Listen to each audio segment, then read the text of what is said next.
Alrighty, hello and welcome to part two, right? Actually, we call it B, part B, right? And in part one, you should have copied the first four sections of this great wall that you are building. And now the first thing you need to do is create a T-chart that shows the number of blocks needed to build up to the seventh figure. So the first thing I'm going to do here is shrink this a little bit so I got some more room to work. And now I'm going to create a T-chart, and that's simply making a T like this. And now I'm going to put S here, and S stands for the section number. And I'm going to put B over here for blocks, and that's going to represent the number of blocks needed to build each section. Now, remember, each square or triangle counts as one block. So for section 1, and I'm going to just write section 1 right there. And for section 1, I've got 1, 2, 3, 4, 5, and 6. So 6 blocks. I'm going to write section 2. And over here I've got 1, 2, 3, 4, 5, 6, 7, 8, 9, 10. So 10 blocks. Perfect. Now I'll write section 3 and just count these. 1, 2, 3, 4, 5, 6, 7, 8, 9, 10, 11, 12, 13, and 14. So I'll write 14 blocks needed for that section right there. And then I will write section 4. And now I count these. 1, 2, 3, 4, 5, 6, 7, 8, 9, 10, 11, 12, 13, 14, 15, 16, 17, and 18. So 18 blocks. Now the next thing I need to do is discover my iterative function.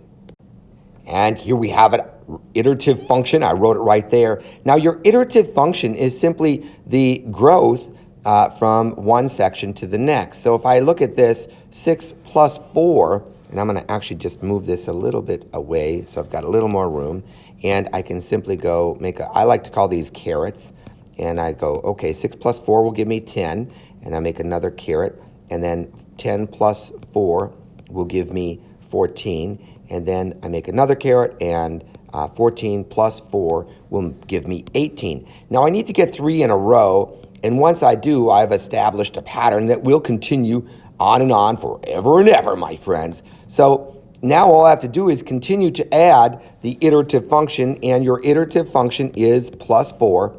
I'm going to just circle that for you, and I can continue on until I get to number 7. So let's go ahead and extend this line. I'm going to write 5, 6, and 7 right there.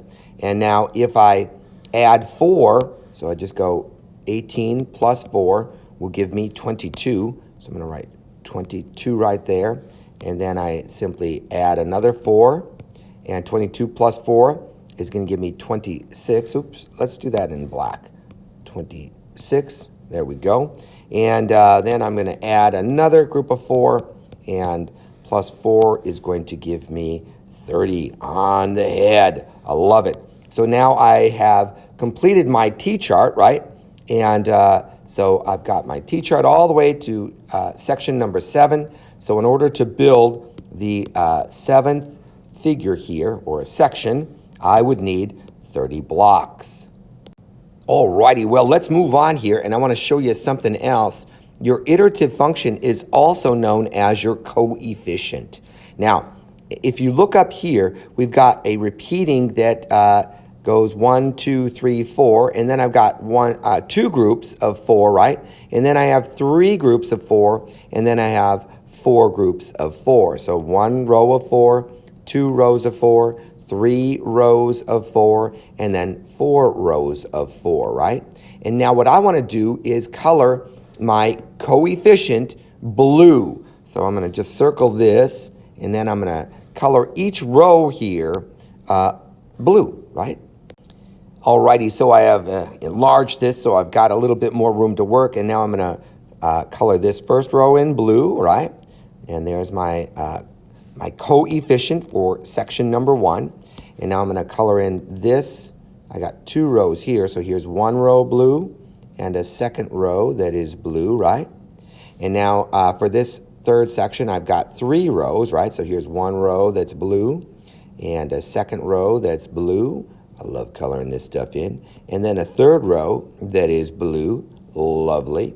And now I move on to my fourth section, and I'm going to color that first row blue, and then the second row, I'll color that in blue. Move on to the third row, color that one in blue, and my fourth row, color that in blue as well, my friends. Alrighty, and right here now I've got my constant, and that is something that does not change. And if you notice, there is a square and a triangle, square and a triangle, square and a triangle, square and a triangle. It does not change. There's always one of these and one of these. 1, 1, 1, 1, 1, 1 does not change, right? So now the next thing I need to do is go ahead and color this in red. And so I'm going to color that in red. This is my constant, isn't it? So perfect. Bam. Coloring that in. And bam, just like that. Color that in. Bam. Just like that, my friends. And that, my friends, is all you have to do for part B of this problem. So what I'd like you to do right now is go ahead and pause this video and copy down your t-chart, the iterative function, your coefficient, and then color these all in blue for your coefficient and color your constant in red like I've done right here. And then you are ready to rock and roll to the next part of this problem. Until then, I hope you have a fantastic day, and I will see you soon.